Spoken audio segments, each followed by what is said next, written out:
សូមស្វាគមន៍មកកាន់ Channel ឆ្នោតលៀបសំណាងរបស់ Admin ថ្ងៃនេះ Admin មានលេខតម្រុយល្អៗរបស់ឆ្នោតយួនសម្រាប់ចែកជូនពុកម៉ែបងប្អូននៅថ្ងៃទី29 ខែ 11 ឆ្នាំ 2025 នេះ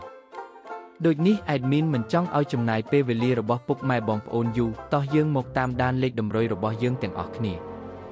សម្រាប់លេខតម្រុយ2លេខមានលេខ74លេខ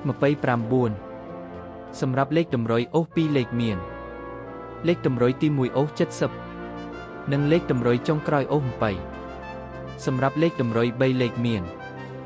5114គុណនិង194គុណសម្រាប់លេខតម្រុយថ្ងៃនេះ Admin សូមជូនពរឲ្យពុកម៉ែបងប្អូនជួបតែសំណាងល្អទាំងអស់គ្នាហេងមានលាភមានជ័យ